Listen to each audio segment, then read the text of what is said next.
Rafael Caro Quintero es un referente absoluto del crimen organizado mexicano. No por nada es conocido en ese mundo como el narco de narcos. Su carrera comenzó en los años 70 y es el responsable de haber colocado los cimientos de la industria multimillonaria en la que se transformó el narcotráfico azteca. Pero incluso los hombres más visionarios y ambiciosos pueden ser atrapados por el brazo de la ley. Quintero fue arrestado en 2 ocasiones y ambas capturas tienen detalles propios de una película de Hollywood. Desde romances fallidos y escapes al Caribe, a operativos militares con helicópteros que caen desplomados al suelo. En esta nueva entrega de Militarmente, queremos repasar los acontecimientos que rodearon a las aprehensiones de este reconocido criminal, sin guardar detalles. Comencemos con este apasionante video. No se puede contar la historia del narcotráfico mexicano sin nombrar a Rafael Caro Quintero. Nacido en Sinaloa el 24 de octubre de 1952, desde temprano su vida estuvo ligada al cultivo, ya que su padre era granjero en una tierra que le era arrendada. Con el tiempo, el joven Quintero continuó el oficio, pero con una producción mucho más lucrativa e ilegal: la marihuana y la flor de amapola. El narco estudió solo hasta el 6º año de primaria. En ese entonces se abocó de lleno al trabajo en las plantaciones de maíz, frijol y trigo. El problema fue que a sus 13 años falleció su padre, por lo que tuvo que hacerse cargo del cuidado de toda su familia, incluyendo a sus 10 hermanos. Esa necesidad lo empujó hacia el mundo del narcotráfico.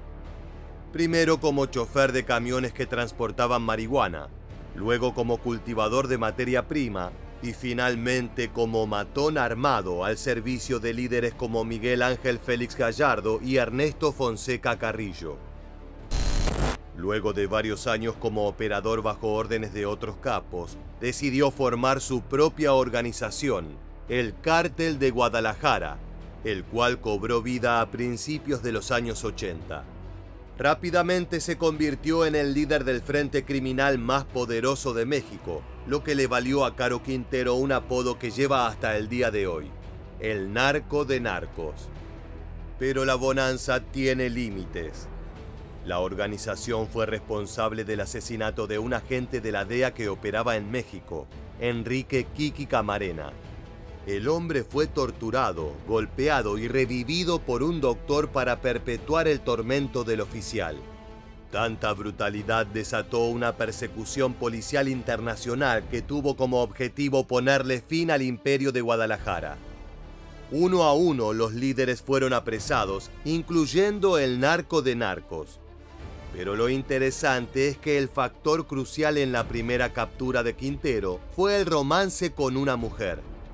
Escucha lo que decía el criminal sobre su vida amorosa en la época en que fue apresado. Pues eso, no sé, según cómo traten las mujeres. Porque si no me quiere una, pues a lo mejor encuentro 2 o 3 más. Con la que me quiera, con eso me voy a quedar. Oiga, Caro, porque ahorita no me quiero ni yo solo.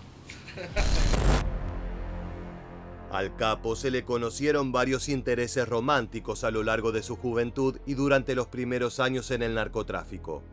Sin embargo, hubo una mujer distinta a todas, quien lo marcó de por vida: Sara Cosio Vidaurri. Una llamada hecha por ella sentenció para siempre al Cártel de Guadalajara. Se desconoce la fecha exacta en la que Quintero y Cosio Vidaurri iniciaron su relación, pero los reportes de la época indican que su romance fue fugaz, aunque intenso. El interés del narco en Sara se transformó en obsesión, tanto así que la raptó y la llevó consigo a otro país cuando temía ser atrapado por las autoridades luego de la tortura y asesinato de Enrique Camarena. Recuerda que el crimen contra el oficial de la DEA fue un punto de quiebre, por lo que las autoridades estadounidenses se decidieron a atrapar a todos los capos mexicanos de una vez y para siempre. El destino elegido fue Costa Rica, un lugar paradisíaco que sería el escondite de Quintero hasta que bajara la tensión en México. La propia Sara Cosio Vidaurri recuerda que partió hacia dicho país el 17 de marzo de 1985 a bordo de un avión Commander turbohélice alquilado de forma exclusiva para el líder de Guadalajara. La familia de Vidaurri era influyente y adinerada, por lo que tenían contacto directo con la policía. Al cabo de pocos días de realizado el viaje, llamaron a las autoridades para reportar el secuestro de la joven de apenas 18 años. Ella estaba enamorada de Caro Quintero, pero también la asustaba demasiado la situación, por lo que decidió llamar a sus parientes para tranquilizarlos. Por teléfono les contó que estaba con vida y que planeaba quedarse una temporada con su amante en Costa Rica.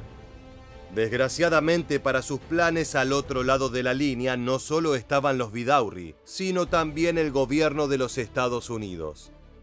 Hacía tiempo, agentes de la DEA habían intervenido los teléfonos de todo el círculo de Caro Quintero, incluyendo el de su novia.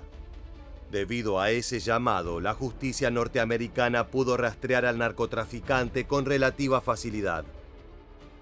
El 18 de septiembre de 1985, Quintero fue detenido e inmediatamente extraditado a México. Después de 4 años encarcelado, fue sentenciado a 40 años de prisión por homicidio calificado, privación ilegal de la libertad y siembra, cultivo, transporte y tráfico de drogas. Aún así, el capo mantenía su particular sentido del humor. ¿Cómo es explicable que el DEA, los antinarcóticos norteamericanos, te hayan señalado como uno de los principales narcotraficantes? O sea, también los Estados Unidos. No es, señorita, no es. Ellos son los que conocían tus casas, tus ranchos, la primera vez que fue la policía oficial de la DEA. Pues a lo mejor sí. Es que haber ido a pasearse alguna vez antes. Tras la aprehensión de su pareja, Sara fue trasladada a la Embajada de México en Costa Rica, donde entabló comunicación con su familia. A su regreso a su ciudad natal, la joven guardó silencio y continuó su vida con discreción, por lo que actualmente se desconoce qué fue de ella. De esta manera se puede decir que la primera captura de este legendario criminal fue provocada por sus aventuras amorosas. Durante los años que estuvo preso, el mundo del narcotráfico cambió drásticamente. En su ausencia surgieron nuevos líderes, cárteles y el negocio cambió por completo hacia nuevas sustancias. Cuando fue liberado en 2013, Caro Quintero se encontró con un contexto muy diferente. Ya no era un capo respetado, sino apenas una leyenda en los libros de historia. Las calles le pertenecían a gente como el Chapo Guzmán y el Mayo Zambada del cártel de Sinaloa, o el Mencho Oseguera Cervantes del cártel Jalisco Nueva Generación. Sin embargo, el legendario narco de narcos no estaba dispuesto a subyugarse a las nuevas caras del negocio. Los reportes indican que cuando Quintero fue liberado en 2013, tuvo reuniones secretas con referentes de Sinaloa, entre los que se encontraba el Chapo Guzmán.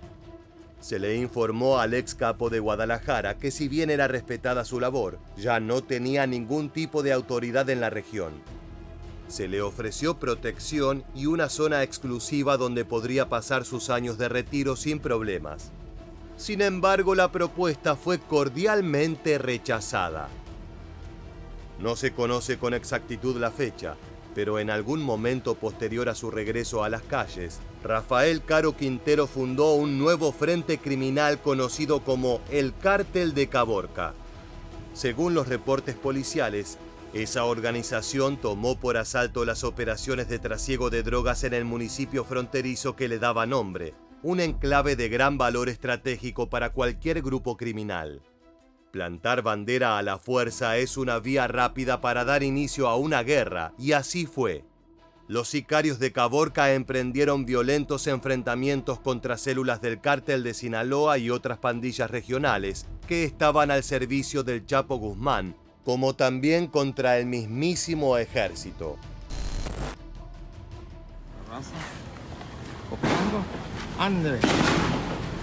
Esos son balazos, raza, ¿eh? Esos son balazos. Macizo. Se dejó venir la balacera, Rafa. Se dejó venir.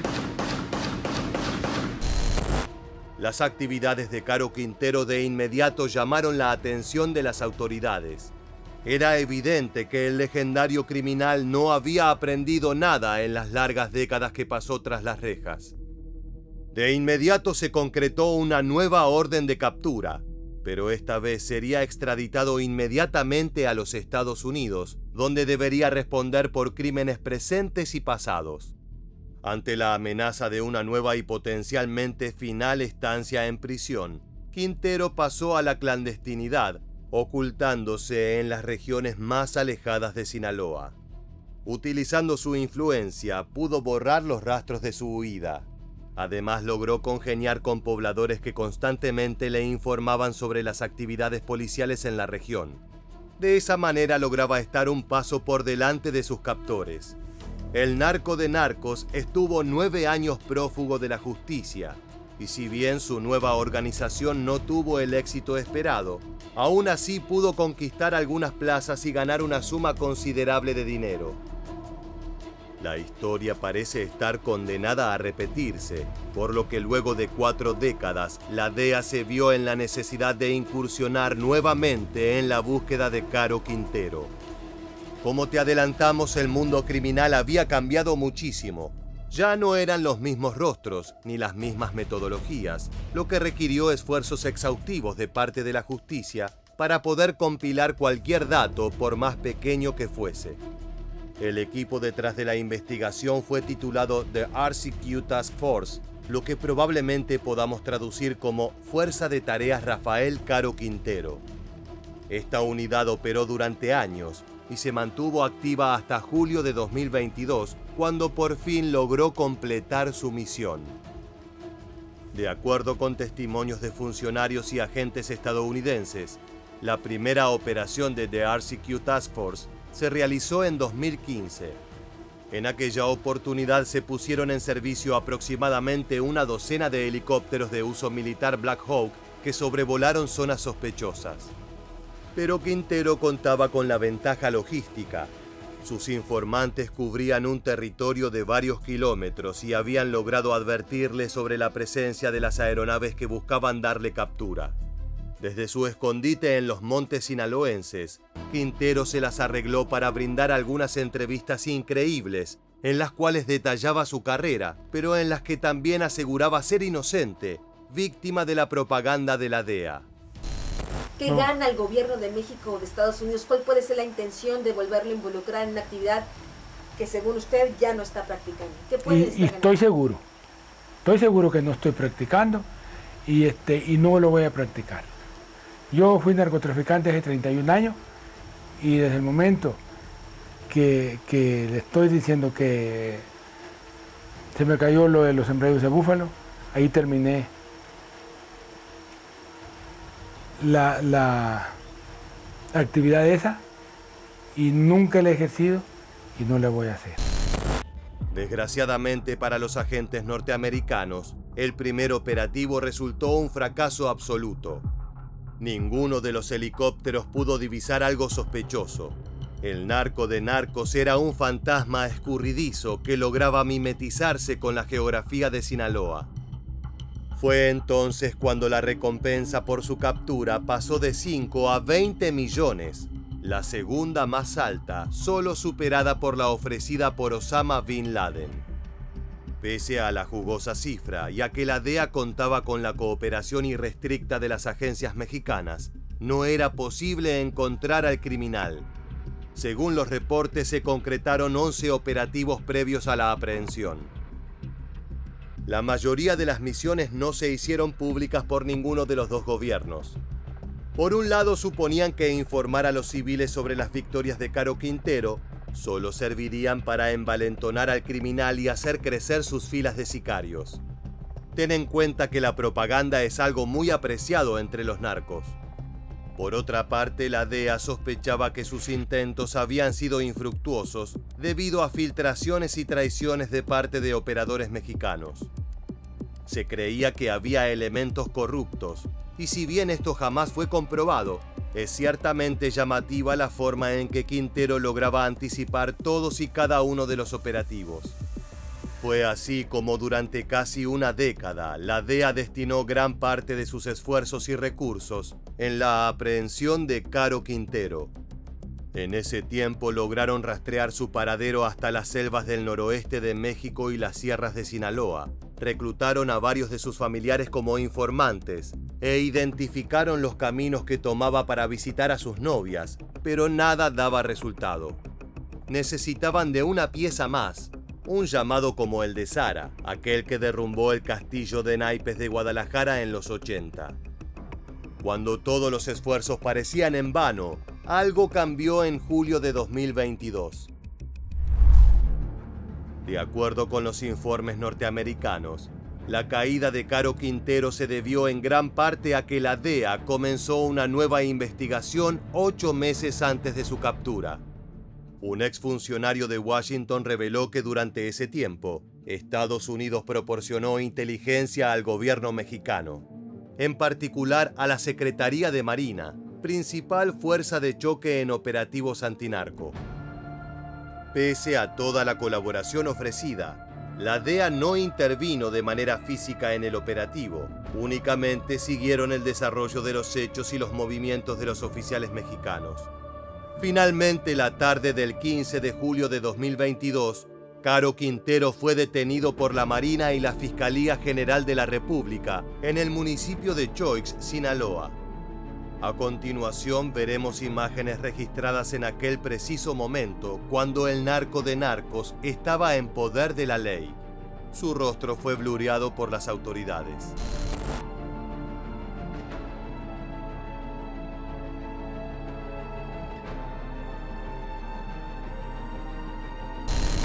La ubicación exacta del objetivo fue revelada pocas horas antes de que los elementos entraran en acción.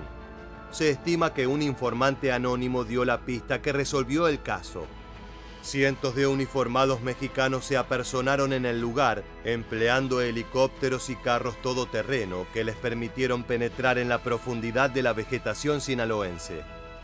Lo más curioso de todo es que el responsable de encontrar a Caro Quintero no fue una persona, sino un perro entrenado que olfateó a su presa hasta detrás de unos matorrales.